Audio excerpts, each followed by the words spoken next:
Hey guys, Neeko the Geeko here. I am doing a follow-up video to my last Spider-Man video. Again, this is my basically pajama talk videos. These are my pajamas.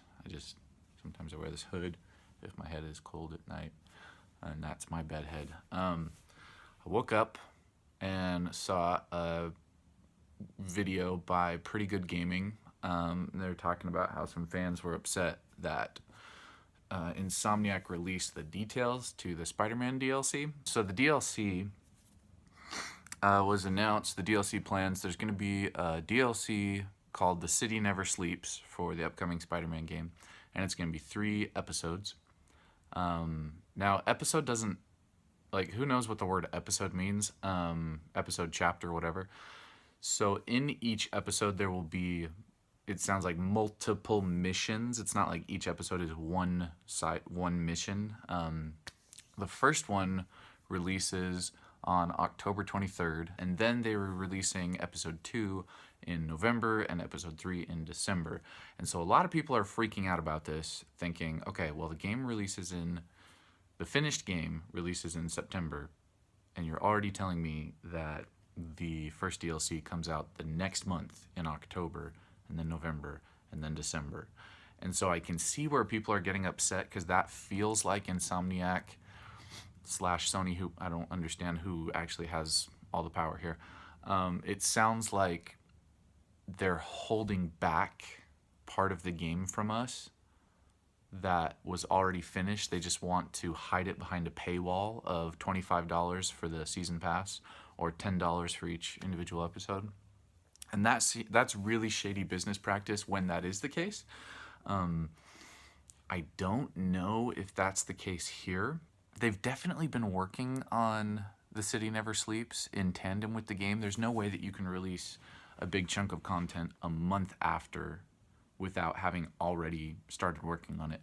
And then Pretty Good Gaming brought up a good point, that the debate here is, it's twofold. It's, okay, are they blocking content from me behind a paywall, and is $60 for a game not enough? You know, should I actually be paying more for a video game because video games are sometimes as expensive as movies? I think the first Avengers movie and Grand Theft Auto 5 had the same budget. Okay, so that's how much money it costs to make video games.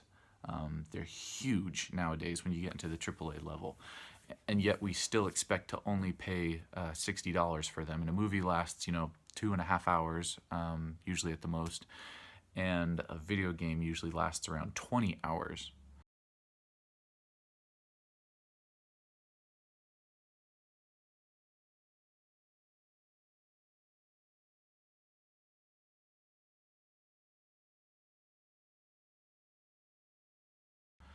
So now there are a bunch of tricks you can do to make, recycle content and assets to make a video game longer than a movie. So I don't know if it's really that good of a comparison. I don't know how you judge your value on movies versus video games, but it is super expensive to make video games. It does require a huge, huge team of people. If you ever actually watch the credits in a video game, it honestly feels like you're watching the credits to like a Star Wars movie or something. There's so many people that go into making a video game. Now, what are my thoughts on it? Because I made a video saying that I was super ticked off about the pre-order bonuses, the 3 costumes, the skill points, and all that. And I was like, man, that's shady business practice. I ended up pre-ordering, confession, right, of somebody in pajamas with bedhead. I did end up pre-ordering the Digital Deluxe Edition. I wanted the theme, the PS4 theme that came with it. The avatar icon, it's whatever, but it's kind of cool. It helps you get hyped every time you turn on the PlayStation. And the pin, the collector's pin, whatever, it's not that amazing. Where do I even put pins? But it's not like it cost me any extra to get the pin. So I get these 3 bonuses out of it. And I'm such a big Spider-Man fan that eventually I was going to get the City Never Sleeps DLC anyways. And I just trusted Insomniac. This was before we knew how much the season pass was going to be. I trusted Insomniac that they would make the digital deluxe version a deal on the season pass as compared to buying the season pass separately, and they did. The season pass separately is $25, and the digital deluxe version is $80, so you're technically saving $5 there, which isn't a lot, But when you're on a budget, $5 goes a long way. That could go towards a super cool Nindy on the eShop. So I did save a little bit of money there, but I admit that I got lucky. I could have waited another week. I just got antsy, you know, that was an impulse buy. I could have waited, but I didn't. So I pre-ordered, and as far as the skill points go, somebody commented on the last video. I think I'm just going to put those points into the traversal, like unlocking different like backflips and stuff you can do when you're spinning around. So it's not really making me more powerful. It's just making things more fun. Faster at the beginning. You know, I've played Spider-Man games before. I've played open world games before.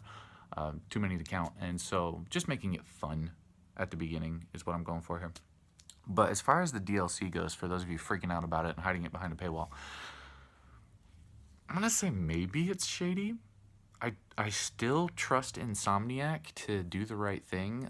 If you've watched their interviews, they're just super freaking solid people that really love Spider-Man and want to deliver just a really freaking good, timeless masterpiece of a project to us. I still think that the Season Pass will be worth it, but at this point, if you're a much more patient person than I am, you can just wait until December when all the packs are out and they've been reviewed. If you're like me and you're just a big Spider-Man fan, you know that eventually you are going to buy the Season Pass anyways. You should just buy the Digital Deluxe Edition. I'm not saying you have to pre-order because you might still have that problem with the skill points and the costumes that I did, but you can still get the Digital Deluxe Edition after day one, you know, so you don't get those pre-order bonuses if they really bother you. So yeah, that's my thought. If you're a big Spider-Man fan, you know you're eventually going to get the Season Pass anyways. And here's another thing about Season Pass, guys. Season Passes rarely go on sale. I remember I waited for the Bloodborne Season Pass to go on sale for 2 years before I ever saw a sale on it. And Dark Souls, I waited a year before I saw a sale on that. So, and Steep is another one I've been waiting for a sale on the Season Pass, and I don't think I've ever seen a sale. I kind of stopped looking after a while, but Season Passes don't go on sale very often. So if you pre-order or if you order the Digital Deluxe Edition, you're saving $5 on the Season Pass. And because this is such a new game, there's no freaking way that The City Never Sleeps is going to go on sale for, you know, at least for another 6 months, I would assume. I don't think there are going to be big Black Friday deals on Spider-Man. I could be wrong about that. I'm gonna probably be wrong about that. Depends on how well Spider-Man sales, to be honest. But here's the other thing, guys. You are welcome to wait for sales until December comes out and the whole game is released, whatever. But this Spider-Man game looks like it's gonna have a freaking awesome story, and the developers have hinted that there are gonna be some really big twists and spoilers. People have pre-ordered the Ultimate Collector's Edition, which comes with a little statue, and they haven't even told anybody what the statue is, because apparently this statue is a spoiler to the story, so they're being very careful about that. That's another shady business practice, though. You're paying for something you don't know what you're getting. For all we know, it's Spider-Man on top of Majin Buu, which, now that I think about it, would actually be a great purchase, so never mind.